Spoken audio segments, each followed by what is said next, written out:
soft toys for people in rest homes and for people in senior care, because it helps with loneliness. So these robots will respond to questions and that type of thing, and they move their ears and they blink their eyes and they purr, and it really staves off the sense of loneliness. So robots can be empathetic. That's what I'm trying to say. Well, they can give you a simulacrum of empathy, but technology, this guy Mulher in this article says that technology is a tool. It's no more a replacement for teaching than it is for parenting. And it's absolutely right. Technology is not a way to make people more humane, more understanding, more empathetic, or more intelligent. You can give them more information, but as we know, you know what happens when you give people more information. They just have to figure out how to access it or what that information means to them. Look at the information age on at the moment. We've got search engines going out to do things for people, but half the people don't know what to do with it. One of the sad developments in terms of classroom behaviours and the like, this at least was happening when my son, who's now 21, was at primary school, was the beginning of teachers not being able to physically comfort a child because of the whole issue of sexual abuse and the like. So if a kid fell over, not being able to scoop them up and give them a hug and tell them that it'll be all right. Yeah. I'm very pleased to say that at his primary school there was somebody who did that. And if she hadn't, we would have been really surprised. But listen to this. Never ask someone over 35 whether kids can learn from robots. Kids relate better to tech than us. Yes, but that's not a robot. I don't know. You know, we can all learn very, very well from technology. None of us are that old that we can't actually pick up on it, despite the problems with the printer relayed earlier.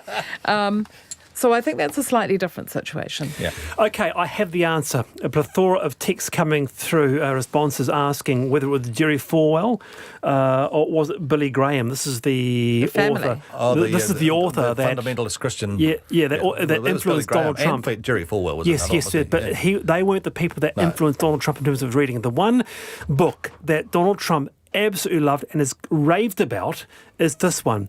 It's called The Power of Positive Thinking by American minister called Norman Vincent Peale. Okay. So The Power of Positive Thinking. So that's the answer. Thank you very much for that. All right. On a final note, a scheduled oak tree on Sturgis Road is causing the property owners huge stress. The owners want to chop it down. It's in the front yard. They are seeking consent from Auckland Council to exit. They say acorns could be dangerous and the tree is damaging the driveway. Paperwork submitted to the council highlighted the acorns' perils. They could hit people and cars and cause people to slip and roll their ankles. Acorns were littering the ground and were even more dangerous at night. Round the panel, leave the tree, this beautiful big oak, or chop it down. Claire Delore? Well, just looking at that tree in proportion to the house, it is absolutely huge. And apparently every 2 to 5 years, oak trees do produce vast numbers of acorns, and then they don't. It does look to me like a tree that could be causing big problems somewhere in the future, if not now. And, if someone does slip and turn their ankle, and that permission has been withheld to deal with that tree, then I hope that you support the continued deforestation of our urban environment? No, I don't. But everyone who grows trees knows there's a certain point at which you might have to trim them back. And this one's massive. Keep it up, chop it down, Peter Elliott. I think if it's breaking the house and doing damage, knock it down. And Dubby's statement, said twigs plunging to the ground. Peter Elliott, somewhat Claire Delore, thank you very much for being with us. Thank you. I'm Wallace Chapman, back with you tomorrow at 3:45. See you then.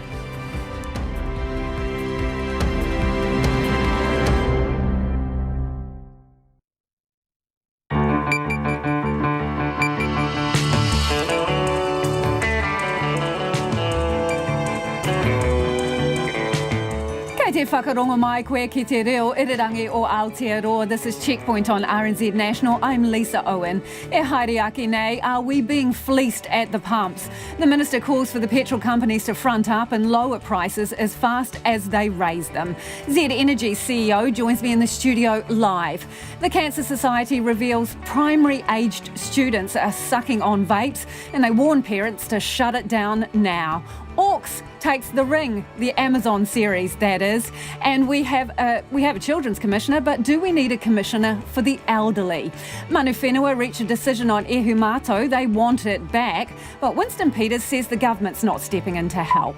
And he discovered a 1.6 metre giant penguin. Now the amateur paleontologist makes another discovery. RNZ News at 5. Kia ora, ko Susana Leatawa tēnei. The Kingitanga has put pressure on the government to return the contested land at Ihumatao back to Manawhenua. But the acting Prime Minister Winston Peters is not convinced the government should enter negotiations with the landowners, Fletchers. Here's our Māori News correspondent, Lee Marama McLaughlin. The people who wakapapa to Ihumatao want the government to negotiate with Fletchers to return the land to them. Tāmaki Makaurau MP Pini Hinari says it's time for the government to come back with its perspective. But Winston Peters says there has already been a treaty settlement and the issue is still in the hands of the Kingitanga. He says there would have to be an extraordinarily high benchmark for the government to be involved, and he doesn't think that benchmark has been reached. Meanwhile, Fletchers says it is disappointed that the government and iwi have not produced a resolution. It will be seeking an urgent discussion with all parties. Ko Lee Marama McLaughlin tēnei. Prime Minister Jacinda Ardern has acknowledged the Labour sexual assault scandal risks hurting New Zealand's reputation on the world stage. Ms Ardern is en route to Japan and will then travel to New York for the United Nations General Assembly next week. Here's our Deputy Political Editor Craig McCulloch. Labour's mishandling of sexual assault allegations has made headlines around the world. Speaking to RNZ ahead of her departure, Ms Ardern said while there was never an optimum time to head overseas, it was important for her to promote New Zealand's domestic interests abroad. Asked whether Labour's debacle had damaged her international brand, Ms Ardern said she realised the importance of putting the matter right, and that was what she was now focused on. She accepted her reputation was directly linked to New Zealand's profile. Ms Ardern will sit down with the US President Donald Trump for their first official talks while she's in New York. From Parliament, Craig McCulloch. The Auckland Mayor Phil Goff says he is astonished mayoral candidate John Tamihere is defending saying Sig Heil during a debate last night. A short clip of the politics debate held at a pub in Ponsonby is circulating on Twitter and has been seen by thousands of people. Mr Tamihere says he used the words in response to Mr Goff denying use of a council venue to the alt-right activists Stefan Molyneux and Lauren Southern last year. Mr Goff says this will remind people that Mr Tamihere has said many insulting things over time. It's kind of sad that we should even be having this discussion, that he had made that comment. I can't think of any debate that I've had over 14 elections that I've fought in that degrades to that sort of comment. It's not right. Mr Goff says he is not expecting an apology from Mr Tamihere. Air New Zealand has withdrawn its application to trademark its in-flight magazine logo, which included the words Kia ora, following talks with Māori leaders. The airline came under fire by Māori intellectual property rights experts last week for filing the application. Its chief executive, Christopher Luxon, says after speaking with iwi leaders, the airline will no longer actively pursue the trademark. Lynelle Tafri-Huria from the International Trademark Association is pleased the airline has listened to the call from iwi leaders. We've been raising this issue for a long time, so it's really great to see them supporting that kaupapa, Air New Zealand urging the government to respond in that manner, and it just provides another, more support to what Māori have been saying for a long time. Lynelle Tafri-Huria from the International Trademark Association. Z and BP are defending their 6-cent price hike yesterday, saying it's based on global oil prices, exchange rates and how much it costs to buy new fuel to replace what's sold. However, neither company are lowering their prices despite global crude oil dropping more than 6% as concerns about supply from Saudi Arabia ease. Anusha Bradley reports. Both fuel companies say they calculate pump prices based on how much it costs them to buy new fuel to replace what's sold from their tanks. Z says it absorbed 3 cents the cost because it wanted to keep prices as affordable as it could. BP says while crude oil has dropped, the price of a refined barrel of oil has risen overnight. The AA says pump prices can fall just as quickly as they rise, but it's up to fuel companies to explain why it fluctuates so much. Ko Anusha Bradley aho. The parole board has declined the convicted drug smuggler Karol Schubeck's bid for an early release from prison. The Czech kickboxer, also known as Jan Antolic, is serving an almost 6-year sentence for importing 5 kilograms of ecstasy in 2014. Schubeck's lawyer argued he should be freed early because he has taken significant steps since his last parole hearing, and the prison authorities see him as a low-risk and compliant inmate. However, the parole board said he still posed a risk. Auckland hospitals are treating people with brain swelling caused by measles that can lead to permanent brain damage. A spokesperson for the city's 3 district health boards says there have been at least 3 cases of encephalitis. One man in his 40s is confirmed to be in Auckland hospital with this type of brain swelling.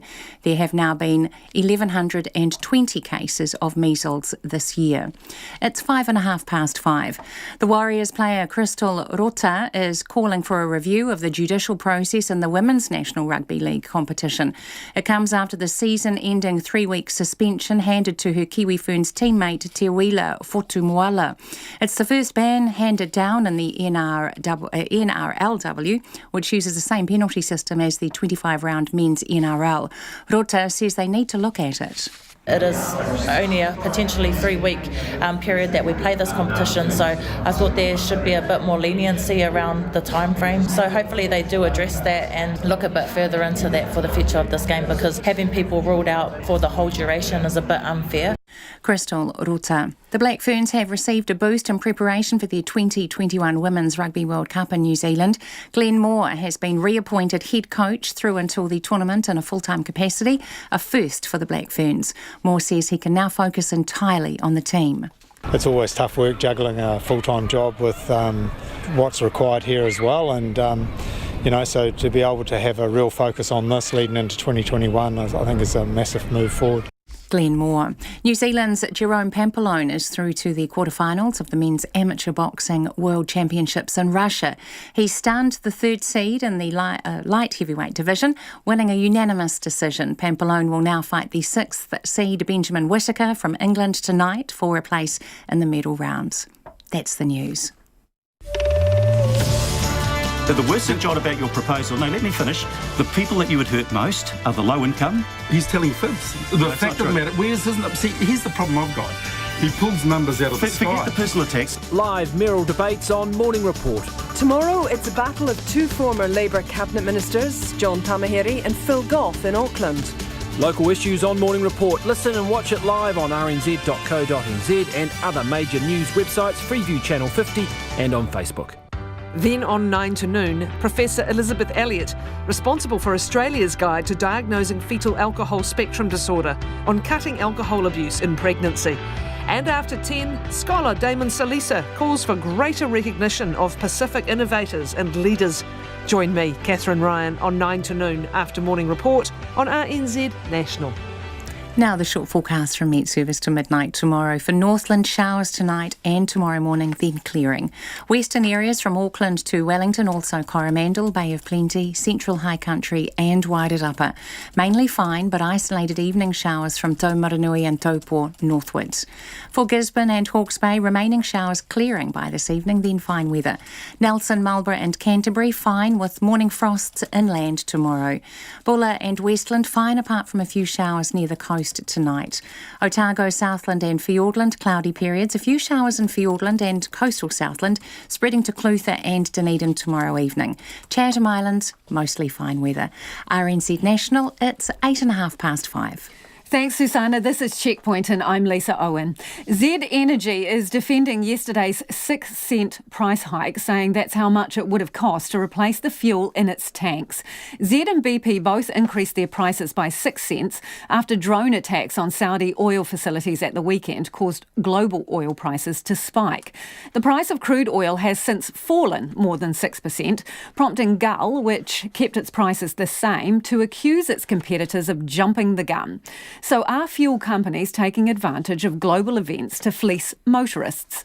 In a moment, we'll hear from the Minister Megan Woods, and then Z Energy's Mike Bennett joins me live. But first, this from Anusha Bradley. The Chief Executive of Gull, Dave Bodger, had this to say on Morning Report about his competitor's 6-cent price rise on Tuesday. I would think some of our competitors knee-jerked moving on day one. That's over the top in my call. It's a sentiment echoed by some commuters in Wellington today. I think that it shows that they're willing to gain any sort of profit even when it's not necessarily required or a reflection of how much the fuel is costing them.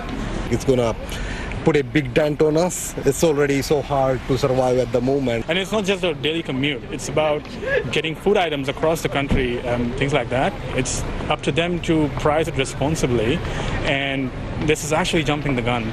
And by some motorists in Christchurch. I think it's like a knee-jerk reaction at the moment. They should have probably waited to see really how bad the situation is. They've been ripping us off for years, so there's no surprise in what they're doing. The petrol prices have gone up so much, and it varies between all the various service stations as well. We're looking at selling our petrol car to get an electric car.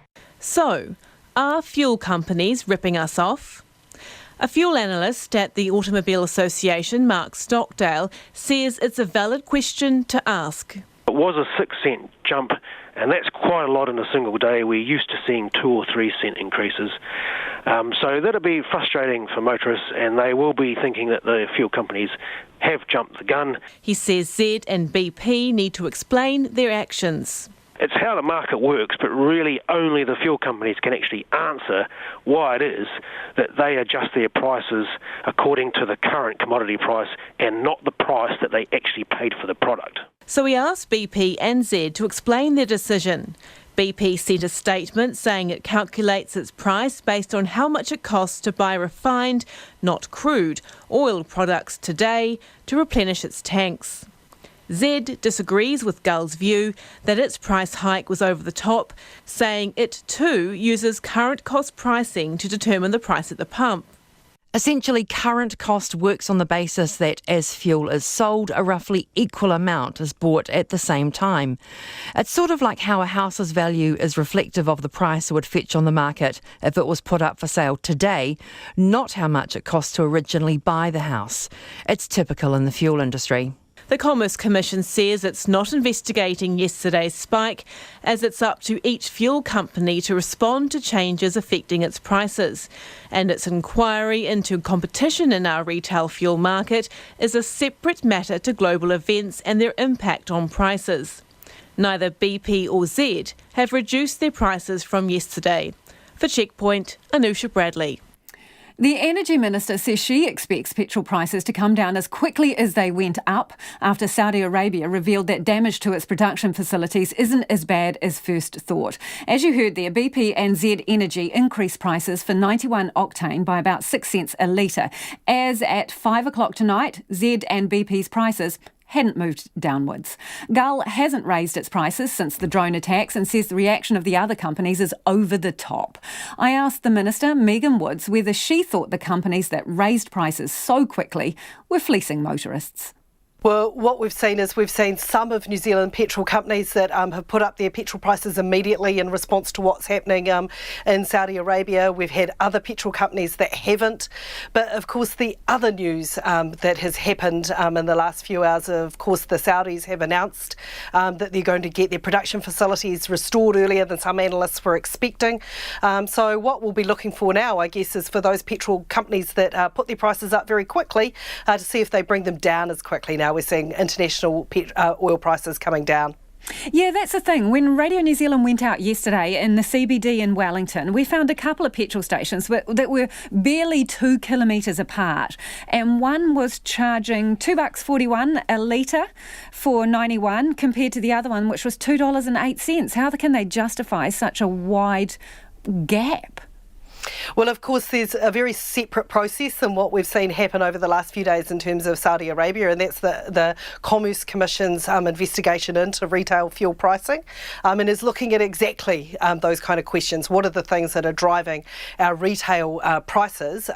The questions that we've had over the last few days in terms of the response to what we've seen happening in Saudi Arabia has been really whether we've seen the prices tracking up in a way we'd expect when we had tensions in this part of the world. The general general rule of thumb is that you'd expect a cent at the pump for every dollar on a barrel of oil, and that's roughly what we saw, but not all petrol companies chose to do that immediately. So what does some that decided tell to you? wait and see. Yeah, so what does that tell you? Because two of them moved with 6 cent increases, and they moved really quickly, yet one of the companies said, nah, let's wait until the end of the week and see how this plays out. So what does that tell us? Well, I think that tells us that different companies are making different commercial decisions, and I guess motorists will choose based on that. But as I said, what I think we should all watch very carefully now, that we've seen international oil prices come down today, with the Saudis announcing that they'll have 70% of the production at the facility up and running in the next couple of days. We've seen oil prices ease. We'll be looking to see that reflected just as quickly in petrol prices at the pump, I imagine. So when the market closed last night, the cost of crude oil had already dropped back down, yet when we get up this morning, none of the prices seem to have moved. What do you make of that? And that's what I'm saying. We'll be watching very closely for what speed, as we've talked about earlier in this interview. Not all companies made that decision, and I guess motorists will make decisions about where they fill up their cars. Are they moving fast enough, though, in your view? Look, what we do know is that there is volatility in the commodity market for crude oil. It does move around, that we have seen the movements that have been in line with what analysts would predict, as I said, which is about a cent on a dollar increase for a barrel of oil. We saw about $6 rise in a barrel of oil, and we saw 6 cents at the pump. It's really, I guess, people will make choices about where they can get the best price for their petrol. That some companies decided that they were going to wait a couple of days to see how the international situation played out, because there were always question marks over how quickly the Saudi facility would be restored. Where do you fill up, Minister? I actually drive an electric car, so I don't fill up, but I certainly represent an electorate full of people that do fill up and get constant feedback from my constituents on this. What do you think is a reasonable time frame for the prices to go back down again, tail off? Well, I think what we saw was the prices increase in parallel with the international prices rising. So I guess if you were going to measure speed based on the speed in which things went up, you'd want to look at the speed for which things come down. To be clear, Minister, do you think the prices should have already gone down at the pump now?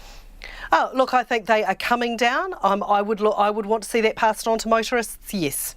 Do you think that the local companies have lowered the prices quick enough now that things have stabilised? Well, but my point, Lisa, was that some never put them up, so I think it's very hard to generalise in that way. Okay, let's be specific then. BP and Z Energy. BP and Z Energy. I will be looking over the coming day to see how those prices come down, but that might be an interview that you want to do to talk to them about what they're going to do with their prices, because that's ultimately their responsibility, and that consumers will make decisions. I imagine motorists pull in to fill up where they're getting the best price. So should we talk to BP and Z Energy, you reckon, about why their prices aren't going down?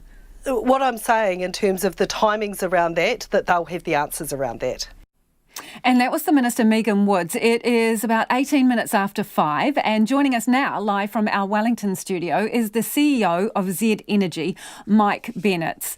Thanks for joining us this evening, Mike. To start off with, the Minister thinks what goes up should come down just as rapidly. So I'm wondering, are you going to meet her expectations? Well, before I answer the question, Lisa, I just want to make it clear that I have to be a bit careful about how I talk about pricing. Clearly, we have been challenged from time to time around comments we make as being seen as price signalling, etc. So I want to be as helpful as I can, but I have to be a little bit mindful about the way in which I speak about things. So understood. Please be patient with me around that. Hence the wording of the question. Are you going to meet her expectations in terms of prices coming down just as quickly as you tend to put them up?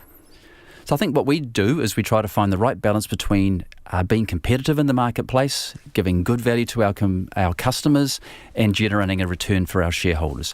And we balance that decision off every day when we decide what happened yesterday and how do we reflect that in prices today.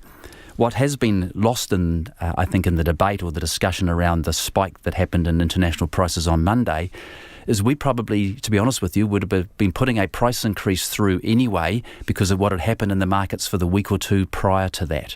So it's easy to pick that particular day and say it's gone up. Why hasn't it come down by half, given what's happened in international markets? So are you saying the 6-cent jump a litre that came on yesterday had nothing to do with what happened in Saudi Arabia? No, it certainly had something to do with Saudi Arabia, but we had already been absorbing cost increases for the company we are and the way in which we run it for a couple of weeks before that. Okay, so how much of the 6 cents was down to Saudi Arabia? Again, I don't want to get too specific on that because that sounds like I'm sort of telling my competitors about my margins, but what I would say is the bulk of it happened before the Saudi Arabia increase. I'm on the record, both in radio and in the print, of saying I thought the impact of the Saudi outage would be sort of between $5 and $10 a barrel, so roughly 5 to 10 cents a litre, and that we would be considering how that played through before we passed all of that on. Well, by that measure, the significant share of the 6 cents is down to Saudi. No, what I'm saying is that I expect we had already faced an issue where we were considering a price increase anyway because of what had happened from fuel prices and exchange rates since the beginning of the month. But your competitor didn't move yesterday, so they would have experienced the same, one assumes, price factors earlier as you had. Yeah, that's right. And this is, and I absolutely appreciate two things. One, that this is a big thing for customers, consumers. I mean, I've got daughters who fill up their own cars and they complain to me about the price of fuel that they have to pay for. So I absolutely get that. And I also understand that there's a great deal of sensitivity around the way in which things go up and things go down. If I refer to some work that was done a couple of years ago by the New Zealand Institute for Economic Research, where they, a couple of years ago, updated some work they'd done a few years before that provided the evidence that said fuel prices go up as quickly as they come down. Now, as I said, we will do what's good for our business, our competitors do what's good for their business, and sometimes that means we will be more expensive or less expensive than a competitor. So would your daughters fill up at Waitomo if it's 30 cents cheaper there? I know they'd be smart shoppers and they would say, how can I take advantage of some of the loyalty programs that Z offers?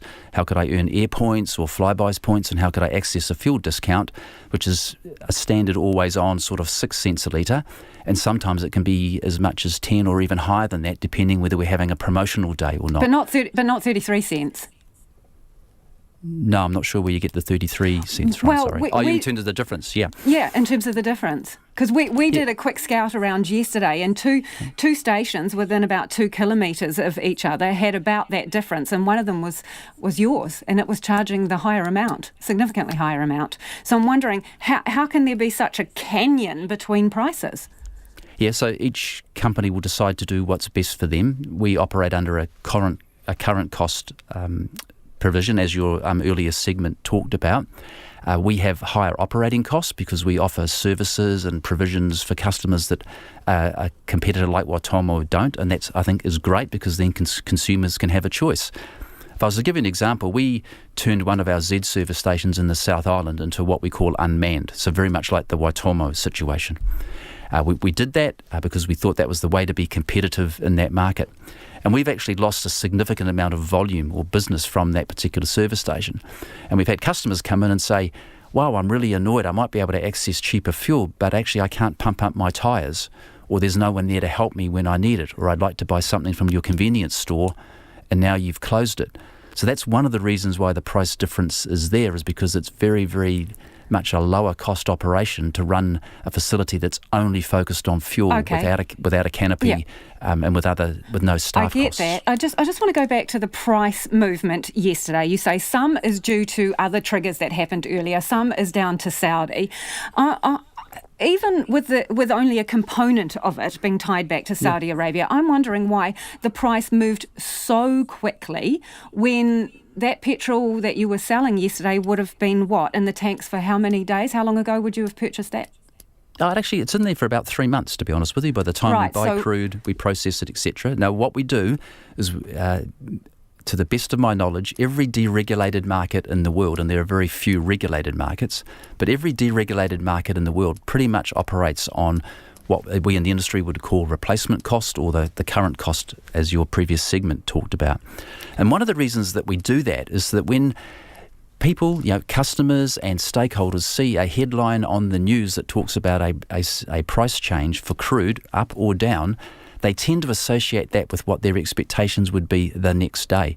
So we don't make any more or less money by running our business this particular way. As odd as this might sound, we think this is more customer friendly because customers get to see what. Well, because they get this is the whole point of this interview. You're saying to me that you saw something, you and many others saw something happen in Saudi Arabia that caused a spike in crude prices. How weird would it be if we didn't reflect that on the day after, or perhaps the day after the day after, but we waited for 3 months? Some of your customers will think it's weird that you did do that and wonder why you don't start charging them extra once you are paying extra. If you say that the petrol at the pump today was purchased 3 months ago, you got significant amounts in reserve, so why don't you just charge them when you're actually paying more? Yeah, so again, we'll stick with the Saudi example because I think it's a really good one. How would a consumer, how would one of our customers feel in 3 months' time when we put the price of fuel up based on an event called Saudi Arabia outage? But you might not have to. You might not have to. That's conceivable that you could still sit where you are, wouldn't it be? Because your competitor, Gull, says that you jumped the gun and that your increase was over the top. Is he right? Yeah, well, I think, as I said, competitors have their own perspective. Perhaps Gull's owned by a company in Australia that's twice the size of the whole New Zealand industry, so a very, very large company. Perhaps they can absorb that more than we can as a Kiwi company. And could you not absorb that little bit of Saudi Arabia? You say it was only a small part of that price hike. Given that you were making one anyway, and you say it's a balance between the customer and your shareholders, why didn't you kind of split the difference and only move by 4 cents, not 6 or 3? Yeah, so here's the things. Again, I'll quote a couple of numbers to contextualise it. 1 cent a litre is $50,000 a day for us. So if we said, why don't we split the difference, as you suggest, that would be $150,000 that we were, if you like, behind where we would expect to be for that particular day. Now, at what point do we make that up? Now, over time, we often absorb the ups and the downs. And as I mentioned at the beginning of this interview, we had been absorbing a price increase, i.e. our costs had gone up. We had not passed that on to market for a number of weeks. And this one was just too much for us to swallow, given the type of company that we are. We're a fraction of the size of the people who own Gull. What was your last year's profit? Our last year's profit was about 4.5 cents a litre of post-tax. Give me the top line figure. How many millions did you make in profits? It would be about $200 million. Right. Which is a large amount of money, and that's why I stress it's 4.5 cents a litre of post-tax profit. So and I absolutely understand why people say... But it's a couple of $100 million, and that's what people see as the headline number. So, and the Commerce Commission has recently said, and I know you dispute this, but your return on investment is 22%, and they say that that's way too top-heavy for profits. Your calculation is what, half that? Yes, it is. Okay, so how can you be so far apart? Who's telling the truth here? Well, I don't think anyone's not telling the truth. I think there's two different perspectives here. The whole idea of the work that the Commerce Commission did and released in a draft report was to enable consultation to take place. So if I was to give you an example of one of the big reasons why there's a difference between the two profitability assessments, is Z bought a company a couple of years ago and we paid $785 million for it, and we paid for what we call supply contracts. So rather than buy an asset, we actually bought a commitment to a revenue stream in the future. And we paid hundreds of millions of dollars for that. The Commerce Commission have said that has been excluded from their assessment of our capital. Now, your listeners might have heard a word called goodwill before, or intangible assets. That's what we would sort of call that. So what that's effectively saying is of the $785 million we spent, $550 million of it does not count in a profitability assessment. Now that's a couple of concerns. Obviously our investors would be concerned that we spent that money and we don't get a return. But equally I'd be really concerned about businesses, particularly small businesses in New Zealand, that when they sell their business they have an element of goodwill associated with it.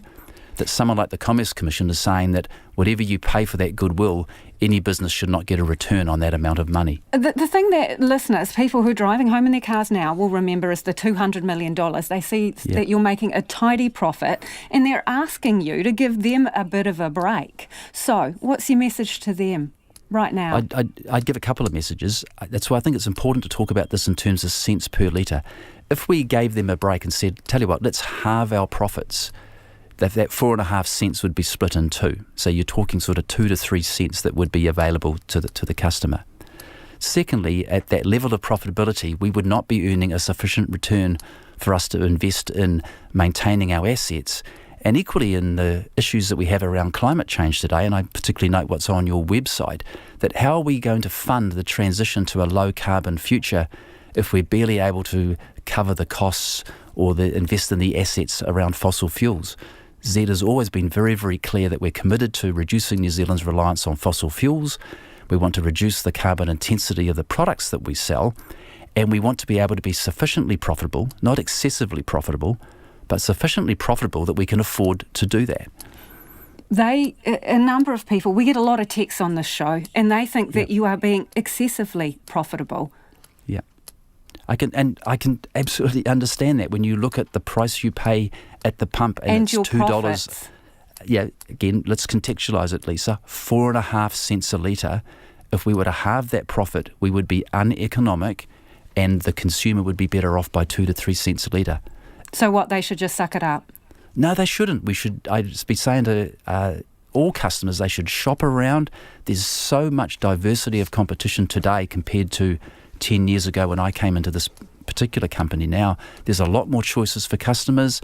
If I was to sort of talk up our own company, if customers used our pumped loyalty program, they get to buy fuel, they can stack their discounts and ultimately earn many cents per litre, if not dollars per litre, off a discount by shopping smartly. And we see our customers doing that, and we see other customers saying, actually, what Z has to offer doesn't work for me and I'm going to go down the road. And we think that's really good because consumers have choice.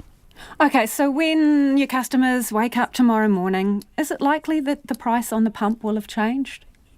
Well, I can't make forward-looking statements around that. I'll come back to what I said earlier, is our job is to make sure... But do you give them a commitment the price will go down as rapidly as it went up? I'd say we'd act entirely consistently with the way we have in the past, and there has been independent research that says it goes up as quickly as it goes down, and people can rely upon us for doing that. Really do appreciate you giving us your time this evening. That's the CEO of Z Energy, Mike Bennetts.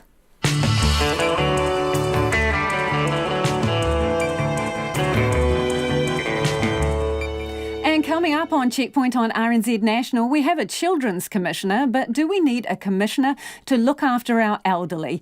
Amazon brings the Lord of the Rings to Auckland, that is. And the kitty, oh, I love the story. The kitty literally caught in the litter. Don't worry, it was plucked to safety in just the right amount of time. If you've got any feedback on what you've heard this evening, particularly want to hear from you on petrol prices, text us on 2101, but not if you're driving. Tweet us at Checkpoint RNZ or email checkpoint@rnz.co.nz. Let's go to the headlines now with Susanna. The Kingitanga has urged the government to negotiate a deal with Fletchers over the contested land at Ihumātao, but the acting Prime Minister says that is unlikely to happen. Auckland Mayor Phil Goff says he is astonished John Tamahere is defending, saying see Kyle during last night's mayoral debate. Mr Tamahere says Mr Goff behaved like a dictator when the council banned far-right Canadian speakers Lauren Southern and Stefan Molyneux from its venues. Mr Goff says Mr Tamahere has said many insulting things over the years. The government says the Lord of the Rings TV series wouldn't have been made here without a publicly funded rebate. Amazon has announced the series will be based in Auckland with a budget possibly reaching billions of dollars. The Ministry for Business, Innovation and Employment says the production is eligible for the Screen Production Grant and will get a 20% rebate for every qualifying dollar spent in New Zealand. Z Energy says yesterday's 6 cent petrol price jump is not only due to an attack on Saudi Arabia's oil plant, because the company was already considering an increase. Z and BP say the increase is based on global oil prices and exchange rates and the cost of new fuel, but neither company is dropping prices despite global crude oil falling more than 6%. Saudi Arabia says its oil production will be back to normal by the end of the month. The fire, which destroyed 4 classrooms at Russley School in Christchurch yesterday morning, was accidental. Fire and Emergency Risk say investigators suspect it was caused by a faulty electrical multi-box. The school says due to asbestos contamination, the school will be closed until it's safe for the children to return. The head of the Māori Council is thrilled that Air New Zealand will no longer try to trademark its in-flight magazine logo, which includes the words Kia ora. After talks with Māori leaders over intellectual property rights, the airline's chief executive says it will no longer pursue the trademark. Matthew Tukaki says he is elated Air New Zealand has come to its senses. Those are the latest news headlines from RNZ National. Our next news and weather update is at 6. Thank you, Susanna. If you're just joining us, this is Checkpoint and I'm Lisa Owen. And Madison Reedy's joined us in the studio for the business news. Maddie, shall we start with Kathmandu? So, full year result today. Are people, buying outdoorsy lifestyle equipment, isn't it? Yeah, they seem to be. So the outdoor clothing retailer Kathmandu is certainly making more money. Its net profit after tax for this financial year was up almost 14% to a new record profit for the company of $57.6 million. Its sales grew almost 10% to a total of $545.6 million. But although that is mostly thanks to its new North American shoe company, so that company that it bought recently, the brand is called Oboz, sales for that grew a rapid 30% in this financial year.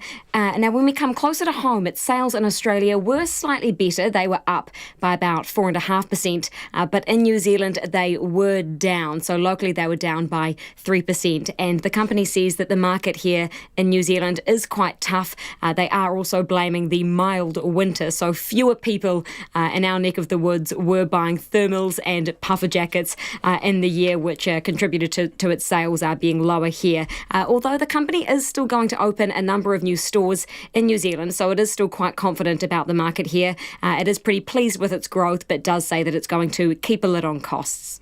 And you've been taking a look at a property firm here.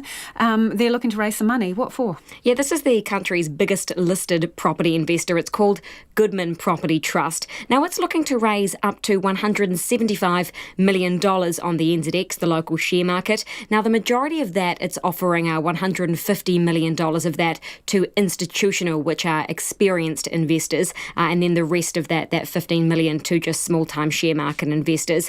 Now, it says it wants more money to fund future projects and developments. Now, that's despite it already having $215 million worth of projects currently underway under construction at the moment. So it seems that Goodman is just trying to make the most of this real estate investor capital raising rush that we're seeing at the moment, particularly in Australia. And just to add to its coffers here too, Goodman has also revalued its property portfolio, and it's seen a 6% boost. That's a lift of $170 million to be worth a whopping $2.8 billion, its entire portfolio. Yeah, a lot of zeros there. Has it been another exciting day on the market, Maddie? Yeah, but not a good exciting one. The NZX Top 50 Index closed down 0.9%. That's a fall of 93 points to close at 10,775. Kathmandu's share price rose 7% off the back of that record profit to be worth $2.98. The New Zealand dollar, that's buying at 63.4 US cents, 92.5 to the Australian, and 50.7 British pence. And just for good measure, the current price of a barrel of Brent crude oil is currently buying at $64.46 US dollars. Thanks, Maddie. Madison Reedy with our business news there. Broadcaster Mark Sainsbury wants the government to establish a champion for the elderly. Mr Sainsbury appeared before the Health Select Committee this morning to speak to his petition calling for a commissioner for the elderly to be created. He was joined by the woman whose story of the alleged neglect of her father in a care home inspired him to campaign for action. But despite it being a campaign promise from Labour, it looks unlikely there'll be any action this term. Political reporter Yvette McCullough was there. Last year, Karina O'Brien rang in to Mark Sainsbury's Talkback radio show in despair about the way she said her father was being treated at Palms Life Care. He never got drinks unless I was there. They never showered him. They didn't give him any pain relief. And when I asked the specialist nurse, she said to me it would have been an agony day in and day out. Her father was only at the care facility for 90 days before passing away. But a county's Manukau DHB report into her complaints found his pain wasn't managed appropriately. The family had difficulty discussing their concerns about his deteriorating condition with staff, and there were issues with regular showering. Maggots were found in his toes when his leg was being dressed.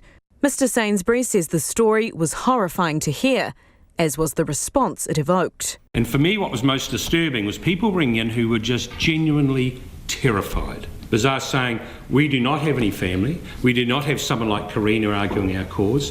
What happens if I get sick and go under care? There is nothing to protect me. And it was just heartbreaking listening to those people. So we decided we need to do something. Mr Sainsbury says while there are avenues for people with concerns to reach out, the message he's getting is it's too complicated, takes too long, and people don't feel safe. And I'm sorry, that's something we have to address. So whether it's changing the perception or changing the job, but then spread through the Disabilities Commissioner, the Ministry of Health, the DHBs, the Retirement Commissioner, the Ombudsman. There's all these different things. There's no one single person or office where people go, you are there for me.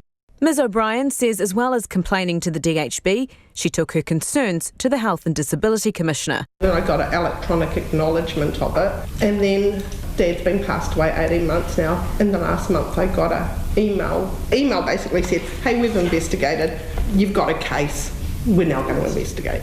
In a statement, the Deputy Health and Disability Commissioner, Rose Wall, says they expect to keep complainants updated throughout the process, but that seems not to have happened in this case, which is something they regret. She says on average it takes the Commission 4 months to assess and resolve a complaint, but complexity does take time.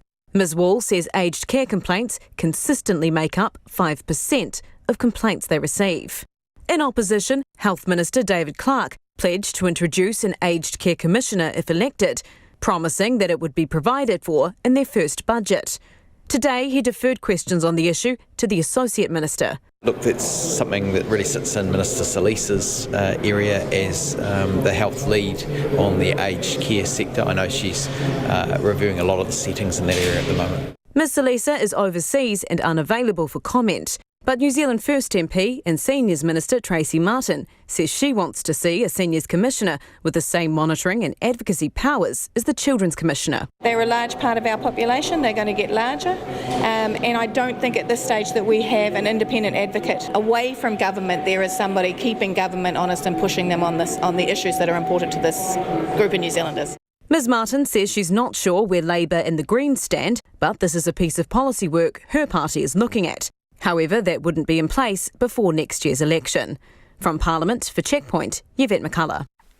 Hundreds of jobs, billions of dollars and one ring to rule them all. Lord of the Rings is coming back home. Tech giant Amazon has announced it'll film a TV series here based in Auckland, set in an earlier time period than The Lord of the Rings and The Hobbit. The film industry is having a long-expected party, saying it will provide countless jobs for possibly the better part of a decade. It's been called the golden age of New Zealand film and TV, with major companies like Netflix and Amazon producing vast amounts of content with cash to burn. The budget, though, is under tight wraps, but to sweeten the deal, Amazon would get hundreds of millions of dollars in taxpayer-funded rebates. We sent Jordan Bond on an unexpected journey. Kathy Udoch runs a worldwide Lord of the Rings fan site, theonering.net, from her home in California. Everyone I know is a mega fan because I mean, we are holding a birthday party for Bilbo and Frodo Baggins this weekend. She's thrilled that 16 years after the Lord of the Rings films were released, a new power is rising, with likely billions of dollars behind it from the world's most valuable public company. New Zealand is sort of become so synonymous with Middle-earth because of the variety of landscapes available in a relatively small space. Not that it wouldn't be cool to see new locations, but then again, I feel there's enough variety in New Zealand that you can still make it look new and different. Amazon's announcement today followed widespread rumours the series would be filmed on our white shores in far green country. And many people that spoke to RNZ in the past were bound to an errand of secrecy from non-disclosure agreements. Pre-production has already started, and Amazon says filming will start in the coming months and run for years. The budget is still a secret, But Auckland Mayor Phil Goff seems to be in the know and hinted that it's precious. It's going to bring many hundreds of jobs to the city, a lot of them quite skilled jobs, and it's going to inject literally billions of dollars over the time that the series will be filmed over into our local and regional economy. The show's Twitter account sent out its message earlier today, a simple New Zealand flag emoji. Pam Ford from Auckland's Tourism, Events and Economic Development Agency says it's been a long time coming, but it wouldn't be worth it if it didn't take a long time. She says for Amazon it came down to who has the talent, the locations, the infrastructure and who will welcome them. And New Zealand ticked all those boxes. Global exposure of a company like Amazon choosing Auckland over so many other places in the world just bodes well for the future of our industry. And a television series of this length really gives people long-term jobs and paves the way for more productions to come into New Zealand. The head of the Film Commission, Annabelle Sheehan, says this could be New Zealand's golden age in film and TV.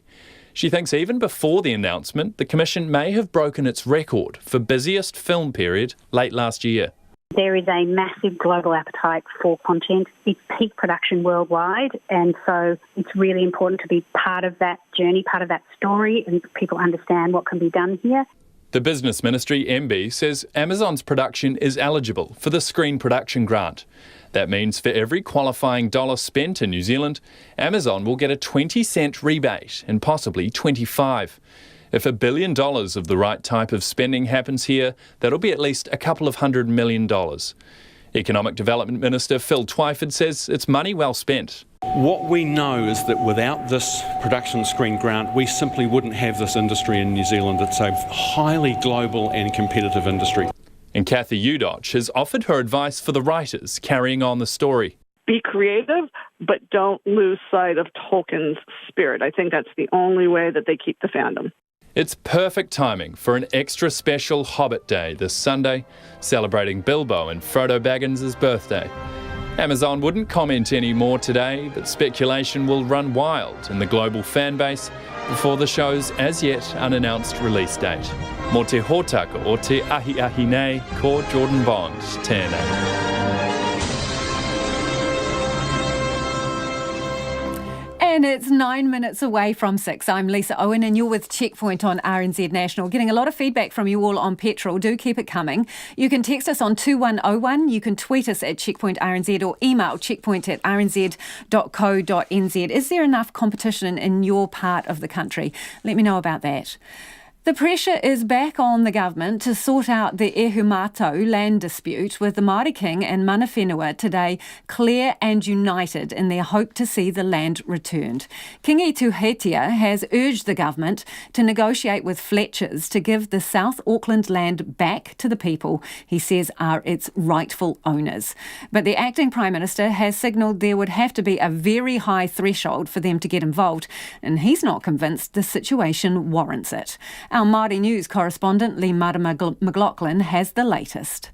There was an air of hope at Ehumātao when Kingi Tuheitia first raised his flag there, and now it's clear why. He stepped in to sort out internal divisions over the land occupation, and nearly 7 weeks later, this morning, he announced they want the land back. It came as an utter relief for those who have been occupying Ehumātao for weeks, some even years, to stop a major housing development.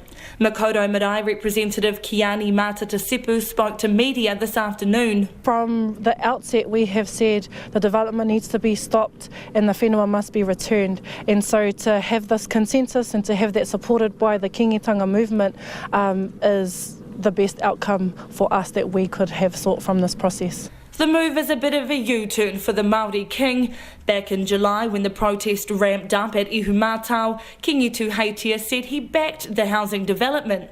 The kingitanga had struck a deal with Fletchers to get back 8 out of the 32 hectares there.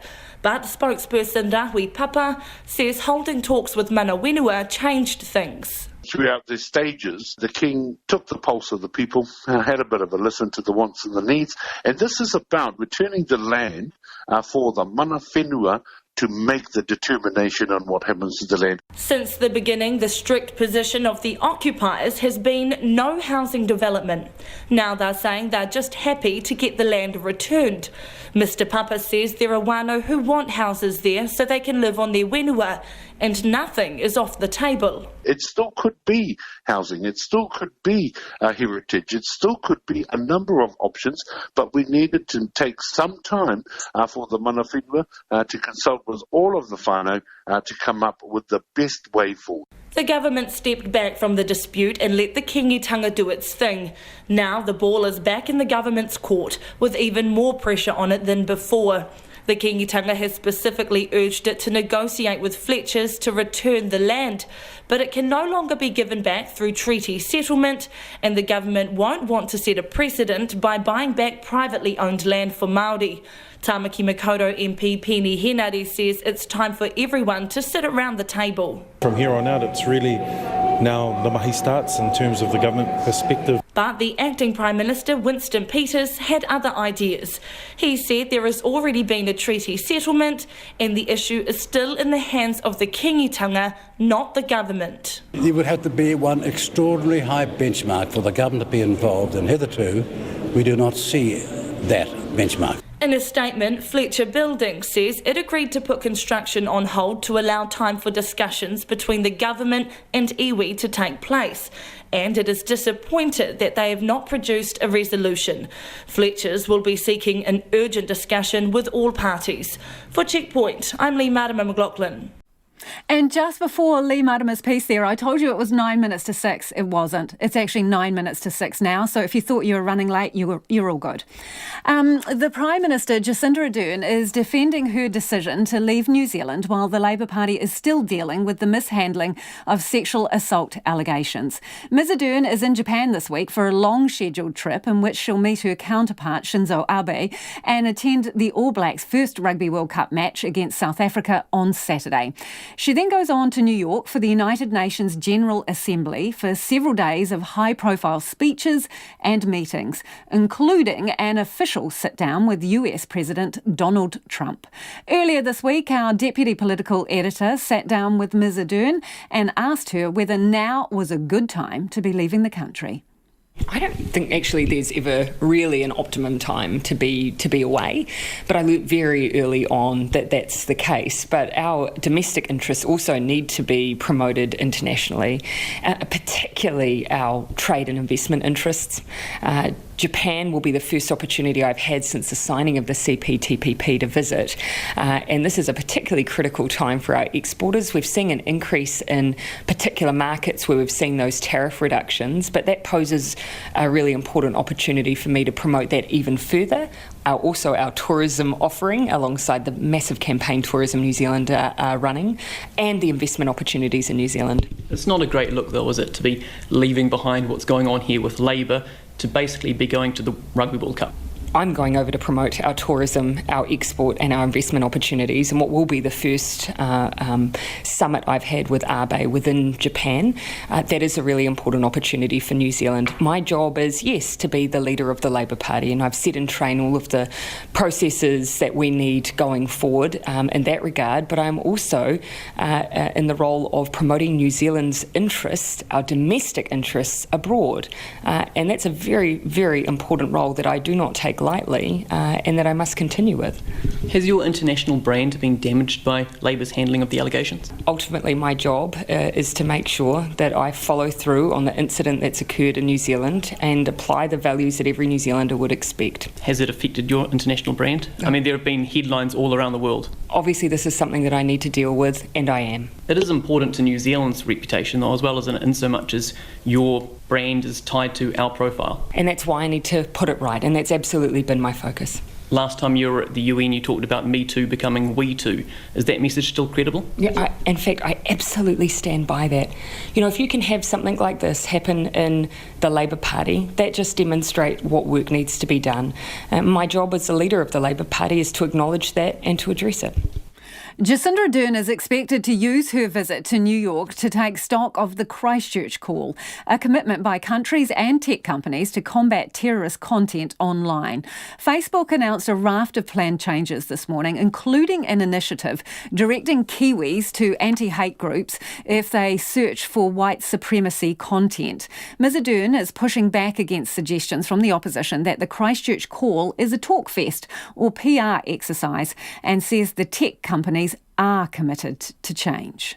I can tell you that the engagement has been ongoing. There's been several gatherings since that time, all working towards additional movement to show a bit more collective action. I mean, one of the issues we have, of course, these are tech companies that by and large don't work together. They're competitors, and what we're asking is for them to start working together, because this video was not shared just on one platform. We saw it across Facebook, we saw it across YouTube. On Twitter, we saw it particularly embedded and linked to. It was even across LinkedIn. So we needed a response that caused those companies who do not have a history of working together to come together to form some protocols for the future. And you're meeting with some of those tech companies face to face when you're over in New York. What do you hope to come out of that meeting? Progress. Obviously we saw announcements at the time of the Christchurch call, but really the Christchurch call was setting up what we expected to happen in the future. This is a chance for us to check in, report progress, and then keep going. And that was Jacinda Ardern speaking to our Deputy Political Editor, Craig McCulloch. Having a bit of a rough day? Well, here's some light in the shade. It's time now for a cute wee animal story. A tiny kitten was almost yesterday's news after it got caught up in newspapers being loaded onto a recycling belt at a Wellington waste station. Breathe easy, though. The kitten was plucked to safety just in time. The SPCA's Ros Alford explains exactly what happened. The team were loading newspapers onto the recycling belt and heard a tiny little squeal, and so they stopped all the operations to search for the source of the noise and found little Taika on the recycling belt in between all the newspapers. Poor little fella. So, that seems to be a lucky save. What happens on the recycling belt with the newspapers? Where do they end up? Well, I would imagine they end up, being turned into packaging and put into big belts to put all the newspapers together. So I would imagine it probably wouldn't have been a very pleasant ending for poor Taika if they hadn't heard him making a little noise. So what do you suspect has happened here? Was he tucked up in the newspapers? He was tucked up in the newspapers, so we're not really 100% sure how he managed to get in between them. We like to think that he got separated from his mum and he found his way into the recycling station. But also there is a possibility that some very cruel person dumped him at the recycling station, and that's how he ended up in the newspapers. How old do you reckon he is, and what kind of nick is he in? Oh, surprisingly, he's in very, very good nick. Our veterinary team had estimated he's only 2 weeks old, poor little fella. So he's certainly way too young to be separated from his mum. He's been very vulnerable to diseases, and being on his own, he was risking of starvation and also injury, as you can imagine.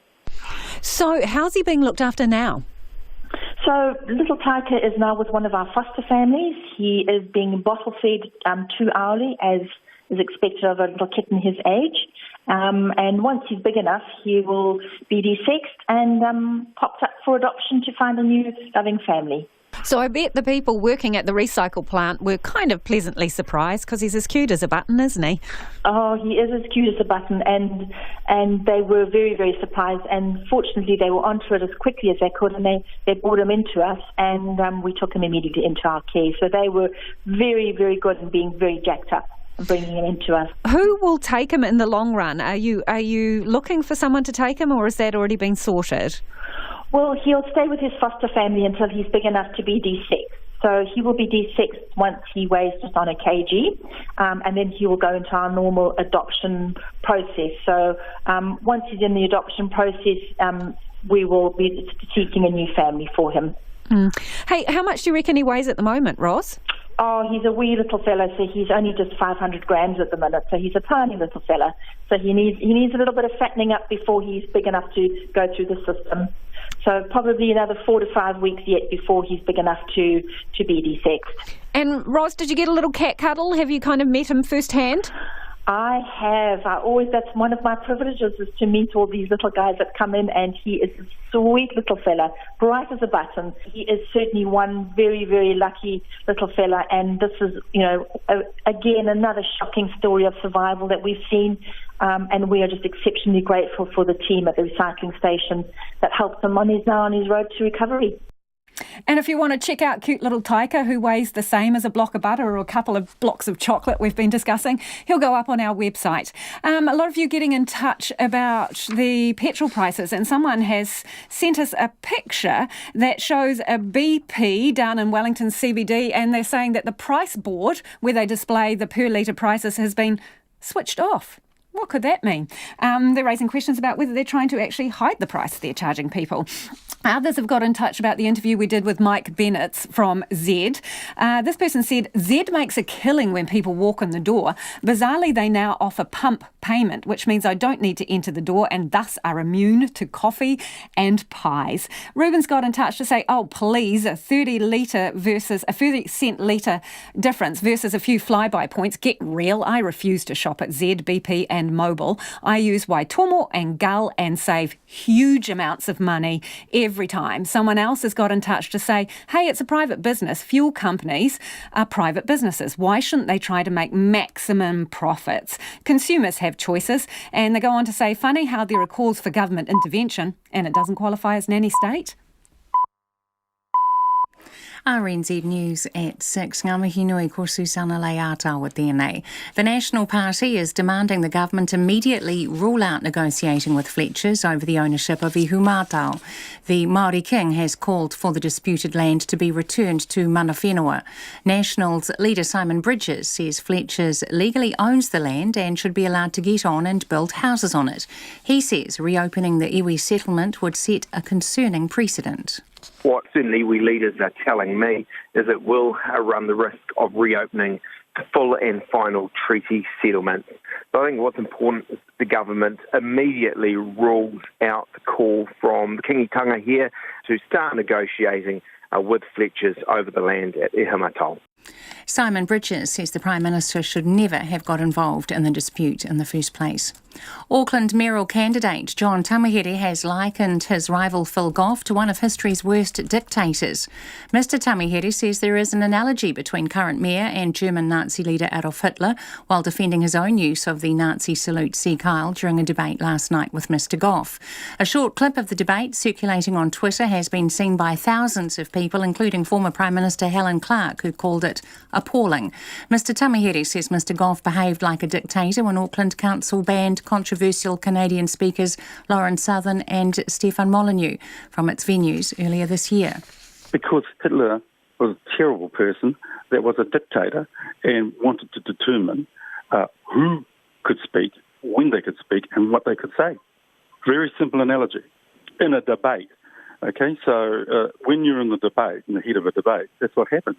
John Tamihere, 5 Auckland councillors have condemned the Sieg Heil comment, saying there is no excuse for it. The petrol retailer Z Energy says it cannot always compete with rival companies like Gull because it is a much smaller company. The comments come after Gull says its competitors such as Z and BP jumped the gun and raised fuel prices too quickly after the attack in Saudi Arabia. Z Energy Chief Executive Mike Bennett told Checkpoint that because Gull is owned by Caltex Australia, it could absorb increased oil prices. He says 1 cent per litre in fuel prices is worth $50,000 a day for the company, which last year made $200 million in profit. We had been absorbing a price increase, i.e. our costs had gone up. We had not passed that on to market for a number of weeks, and this one was just too much for us to swallow, given the type of company that we are. We're a fraction of the size of the people who own Gull. Z Energy Chief Executive Mike Bennett. The Economic Development Minister says New Zealand would not have attracted the Lord of the Rings TV series here without a publicly funded rebate.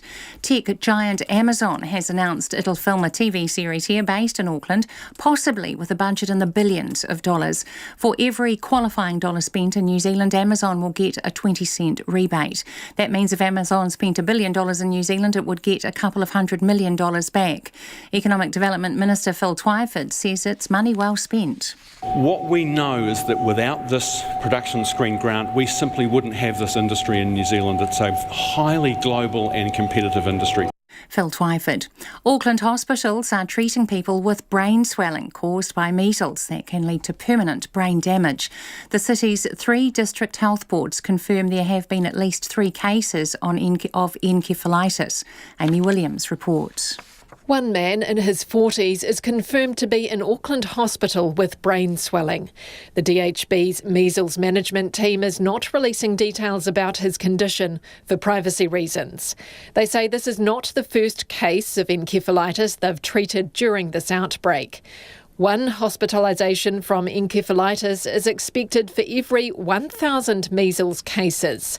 The Immunisation Advisory Centre says 15% of measles encephalitis cases are fatal and 1/3 of patients are left with permanent brain damage. This is Amy Williams. An investigation into the fire which destroyed 4 classrooms in a Christchurch school indicates the cause was accidental. Fire and Emergency Fire Risk Management Officer Wayne Hamilton says investigators finished at the school at around midday today. He says the team, which included an electrical engineer, suspect the fire was caused by a faulty electrical multi-box. The school will be closed until at least next Tuesday. The 2 main contenders in Israel's election rerun are locked in a tight race, with the Prime Minister Benjamin Netanyahu battling for his political survival. Exit polls suggest Mr Netanyahu's Likud party is slightly behind the centrist Blue and White party of his key rival Benny Gantz. Neither have enough seats to form a coalition government. Mr Netanyahu says talks to form a government will begin in the next few days. We will enter negotiations in order to build a strong Zionist government and to prevent an anti-Zionist dangerous government. This is what we need to do now. The translated words of the Israeli Prime Minister Benjamin Netanyahu. It's 6:05. The Black Ferns are endeavouring to keep up with their biggest rivals in the lead up to the 2021 Women's Rugby World Cup in New Zealand. Glenn Moore has been reappointed head coach of the World Champions in a full-time capacity, a first for the Black Ferns. Moore says it's a much needed move if they're to defend their world title. You know, the world's advancing and the world's catching up, and, you know, we've got other countries that are full-time employed, both players and coaching staff, and we've got to keep making sure that we've got momentum going forward as well. Glenn Moore. Wales coach Warren Gatland has expressed shock at his assistant's alleged breach of World Rugby's betting and anti-corruption regulations. Rob Howley has been sent home from the Rugby World Cup, with former Wales 5/8 Stephen Jones flying out to replace him. Gatland has told a media conference it's taken a bit of time to sink in, and they're now thinking about how they will turn a difficult situation into a positive one. Former Wales international David James says Howley's alleged breach has created unwanted attention. It will be a bit of a disruption, and it's obviously a media frenzy that's going to go around the camp. But look, I think they're a strong, confident group of players. They're going to try and keep this in-house, try and deal with it themselves internally, and hopefully it won't detract from them playing on the field. I think Wales have got a great opportunity, but it's a storm that we didn't really want. David James. That's the news.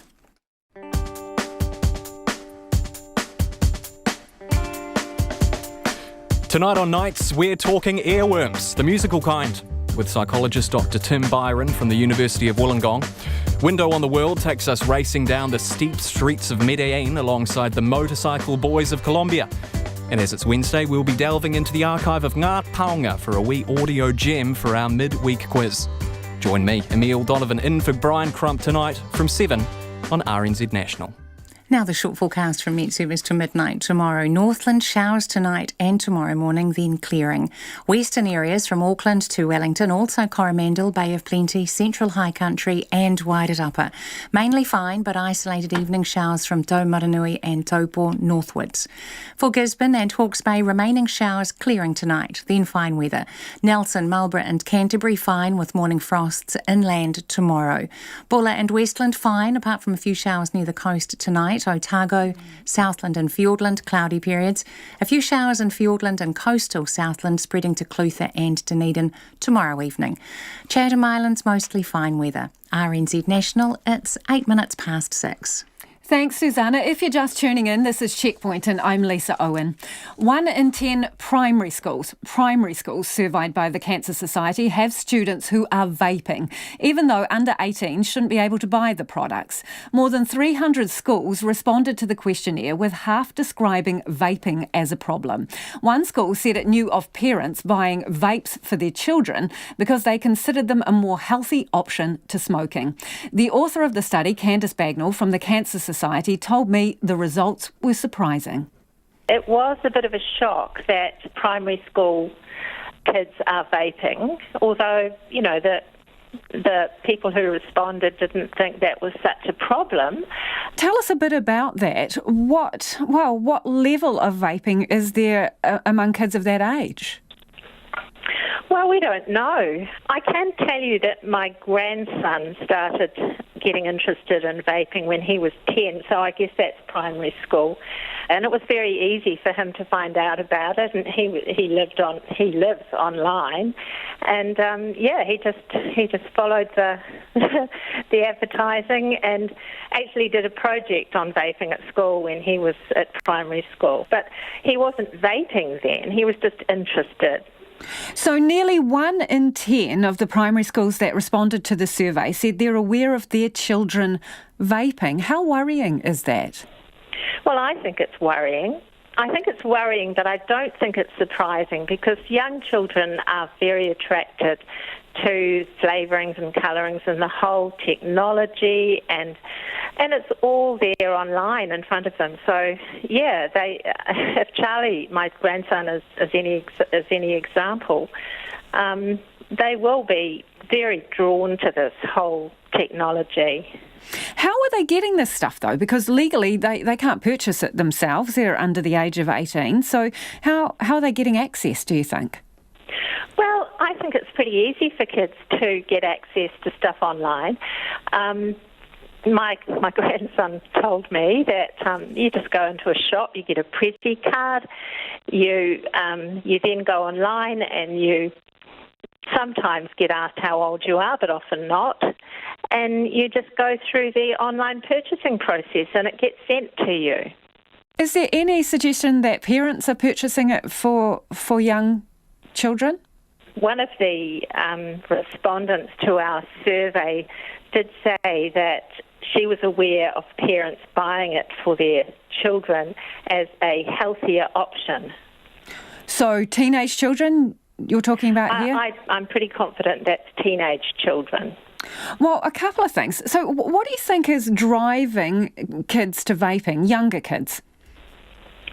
Well, I think it's advertising and marketing online, and they are watching their slightly older brothers and sisters who are very interested in vaping, and a lot of them are vaping. It just seems to have taken off very quickly in schools. You'll be aware, obviously, the companies involved with these products say they're not targeting young people. They're aiming at the smoking cessation market and adults. What's your response to that? Well, I think we've heard that story before about smoking tobacco, haven't we? I don't think there's any doubt that there's targeting of children and young people going on. I mean, we know that both vaping and tobacco industry interests have been out there promoting their products at youth music concerts, on youth radio stations in Auckland. It's everywhere, and anyway, children aren't immune to messages that they're getting for adults.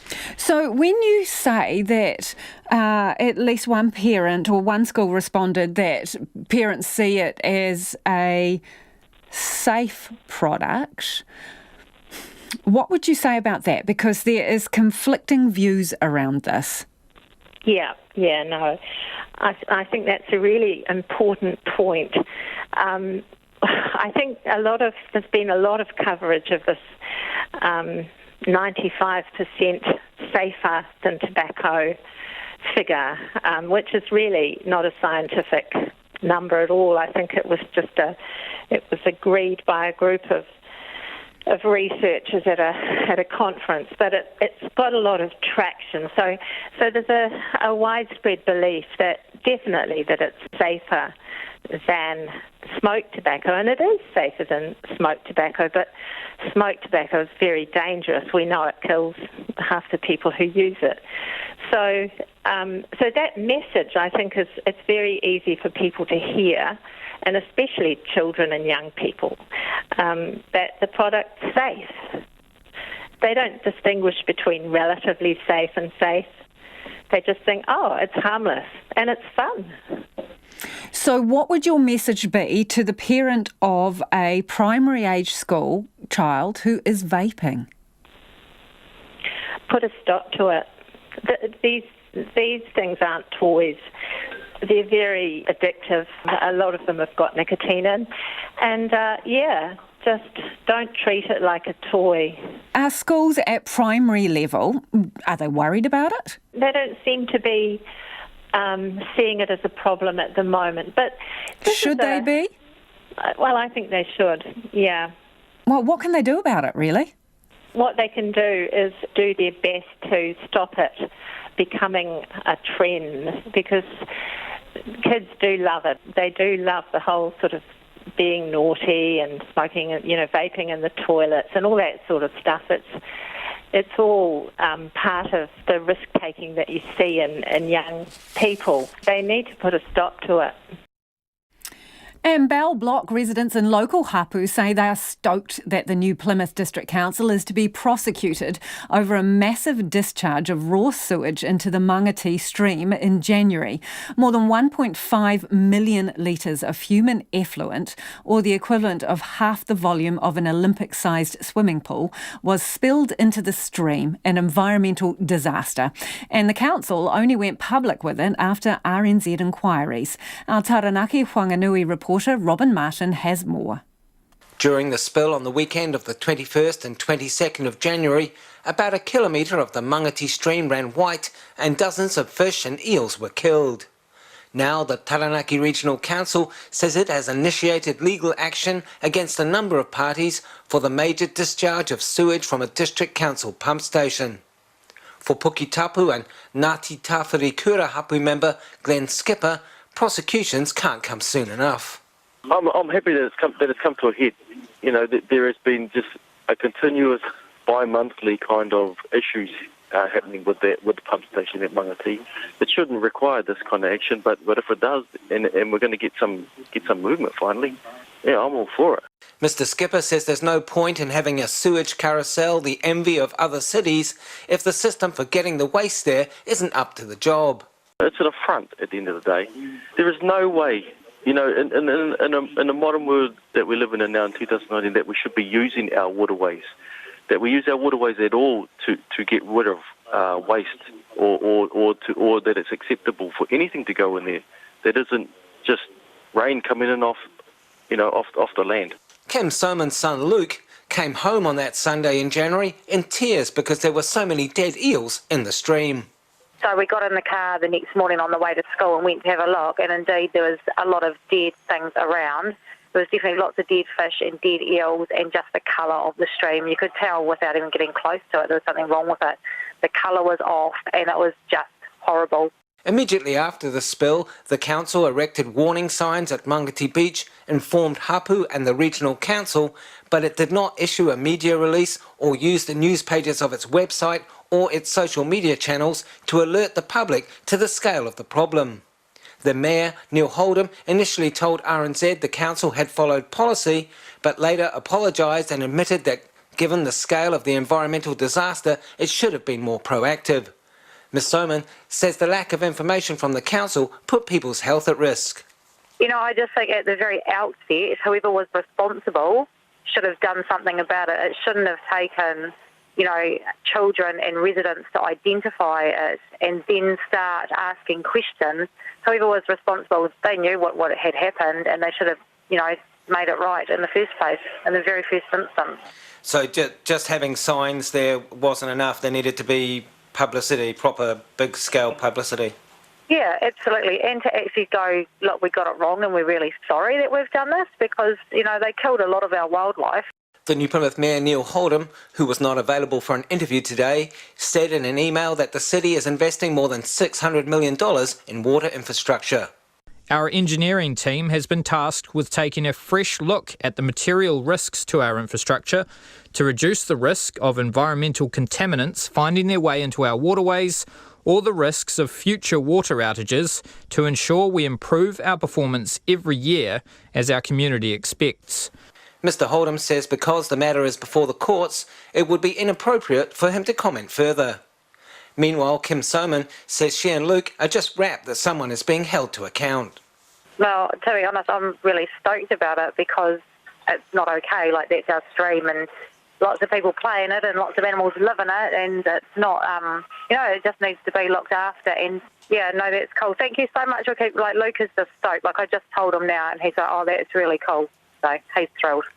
The council and as yet unnamed other parties will face charges under the Resource Management Act in the Environment Court.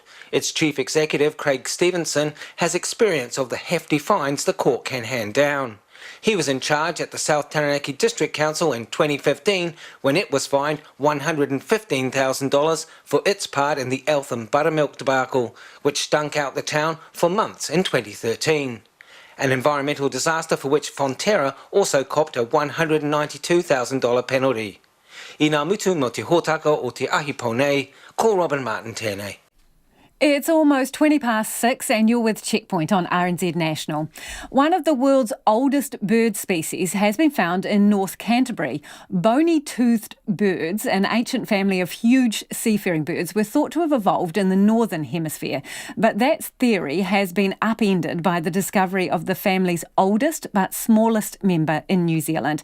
It's some 62 million years old, and I need to take a slow run at its name. Bear with me. The newly found Protodontoptix ruthii is rewriting the history of the seabird family.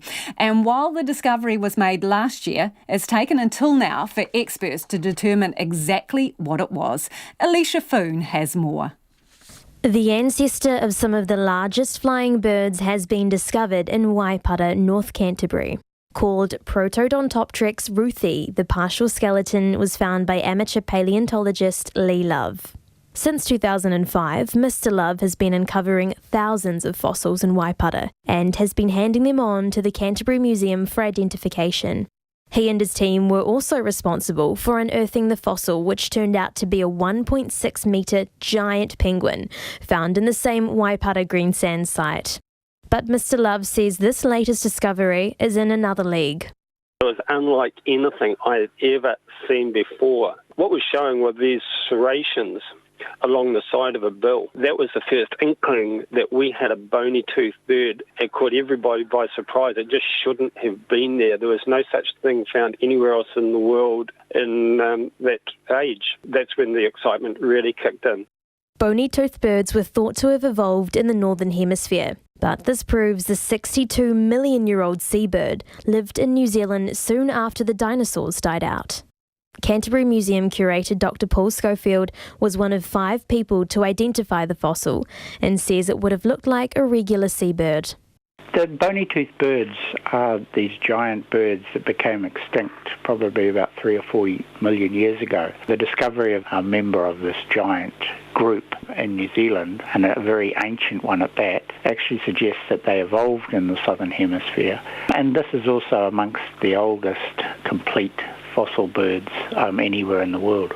Canterbury Museum's Dr. Vanessa De Pietri says the team were thrilled to shed light on a different species. We've always been working on penguins. Penguins are the most common bird that we find. So yeah, just the fact that it was not a penguin was pretty unusual, and that made me very happy. Because Mr. Love was instrumental in the find, he was able to partly name the fossil after his own very special bird, his wife. The name ends with ruthii, so my wife's name is Ruth. That is specifically to honour her and what she's tolerated and what I do, I guess. She's a major, major, major part of my life. I think she was pretty delighted, yeah. This fossil and other similar discoveries will be displayed in an exhibition about ancient New Zealand at the Canterbury Museum later this year. For Checkpoint, ko Alicia Foon tēnei. The countdown is on to the All Blacks World Cup opener against South Africa on Saturday night. And as they battle to train through the heat in Kashiwa, there's also the pressure of trying to win a third World Cup in a row. Half a dozen countries believe they can win rugby's ultimate prize, hosted in Japan for the first time. Rugby reporter Joe Porter found out what it's like to be part of the biggest showpiece in the sport. Barrett is chasing. He's got Pocock for speed. This is Beauden Barrett, control this, and the cup is his. The 2015 World Cup was really Dan Carter's, but this year it is Beauden Barrett who'll be expected to deliver another title, and he'll cop a lot of the vitriol should the All Blacks fail. He's one of the star faces of the tournament, and he says it's best to embrace that burden.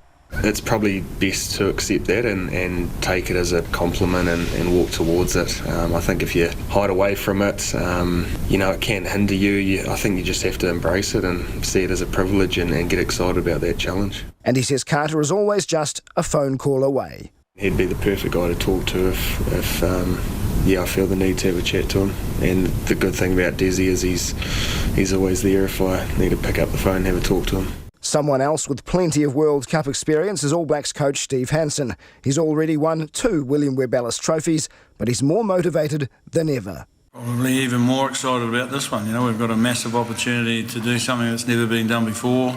Obviously that's to win 3 of them in a row, and that's the kind of pressure you want to be under. You want to be able to go there and have a crack at it. And imagine if we manage to do that, how exciting that'll be, and you've got to take it head on. It won't only be the All Blacks feeling that pressure, with South Africa, Australia, Wales, England and Ireland all bullish about their chances. Hansen says the external expectations placed on those teams will be greater than ever, and he believes the All Blacks' past successes and failures in coping with that kind of stress will serve them well. It's about handling the expectation. In 11 we just handled it, 15 we dealt with it pretty good because it helped because of 11. Go back and over time and we definitely didn't handle it. So winning helps you handle that sort of stuff. Former All Black Christian Cullen agrees. He was part of the 1999 World Cup team that was dumped out by France in the semi-finals. Pretty shit. It was disbelief. Toughest part of probably was obviously the loss. How it was there, and in the space of 40 minutes it was gone. I don't think you want to be in a change room in an All Black team when there's a loss. It's not very nice. Did you feel like you wanted to just go away and bury your head in the sand or hide in a corner? Yeah, absolutely. That's happened a few times in my career, whether it's a missed tackle or a ball dropped over the line or losing in a semi-final. You want to find a spade and dig a hole somewhere and jump in it and hide. That's a situation the current All Blacks are desperate to avoid. While the World Cup is a swan song for Hansen and numerous players, he says now's not the time for sentiment. Trying very hard to stay focused on what we're trying to do, which is coach a team to try and win a third World Cup. And when you retire, you've got plenty of time to reminisce about all the stuff that's gone before you and pat yourself on the back or give yourself an uppercut, depending on how things go. If the All Blacks are to make history and win an unprecedented third straight crown, they'll need to punch through that pressure with more force than ever. Mō te hōtaka o te ahipo nei, ko Joe Porter aho. And we'll hear more from Joe Porter in Japan tomorrow when the All Blacks name their team to play South Africa. The British tabloid The Sun has defended its decision to publish a front-page story about a tragedy involving the family of cricket star Ben Stokes in New Zealand 31 years ago.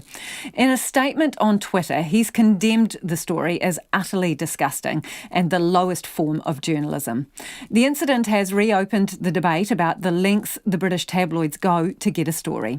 Here's the BBC's Dan Rowan.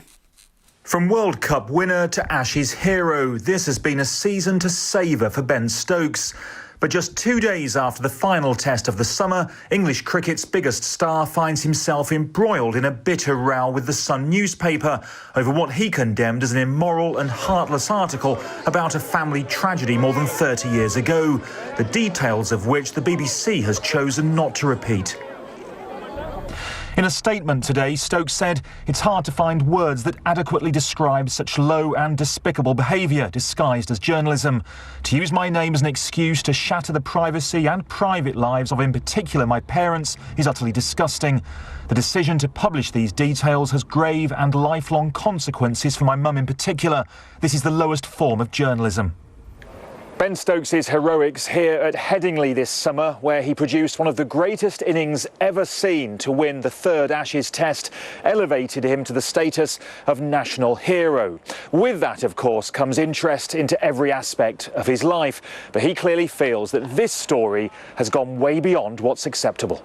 In a statement, The Sun said it had the utmost sympathy for Ben Stokes and his mother, but that the story was told with the cooperation of a family member. It added the tragedy is also a matter of public record and was the subject of extensive front-page publicity in New Zealand at the time. Often what happens is that an individual, they become high profile or become a celebrity. It becomes almost carte blanche that everything about them, their private life, their family, their old friends, anything from their history almost becomes fair game. And many would argue that's not fair and that the family and friends of that individual have a reasonable expectation to keep that information private. Today, Stokes received support from the ECB, his employers adding they were disgusted, appalled and saddened by the story. Thanks to his performances with both bat and ball, the all-round has become one of the most famous faces in British sport. Now he's taken a stand off the field too. And just before we go, some of your feedback on petrol and a commissioner for the elderly. This person's got in touch to say, your speaker said customers have competition to shop around. This is the interview with Mike Bennett, who's the boss of Z. Try living in a rural area. There is no competition. We cannot shop around and we pay a fortune for petrol. My personal petrol bill is around $600 a month, they say, and a 2 cent a litre decrease would make a big difference to me. On the subject of a commissioner for elderly, Debbie from Hamilton says absolutely. They will be our biggest population in the years ahead and a big cash cow to many in the elder care industry. Many elderly who are sick or have dementia are effectively as vulnerable as children. So yes, I totally think we need a commissioner for them. Hey, thanks for all your feedback this evening. Don't forget you can go online and see some of our interviews there if you missed them on the drive home. Catch you tomorrow. NZ News headlines at 6:30. Z Energy has told Checkpoint it's too small to compete with companies like Gull, which has accused it of jumping the gun and raising fuel prices after the Saudi Arabia attacks. The Economic Development Minister says a publicly funded 20% rebate was needed to persuade Amazon to make the Lord of the Rings TV series here. Nationals leader Simon Bridges says Fletcher's legally owns the disputed land at Ihumato and should be allowed to build houses on it. And the government says it will extend priority for the measles vaccine to a wider age group once more stock arrives in the country. Those are the headlines. Our next news and weather will be at 7 o'clock. Take the pulse of the day's news every weeknight at 10. People who say that they know Cardinal Pell, either as a friend or a spiritual leader, it is not based on evidence at this stage. Lately with me, Karen Hayes, your late night eye on the latest headlines and the people who are making them. We haven't had to release any birds there. They simply came once we established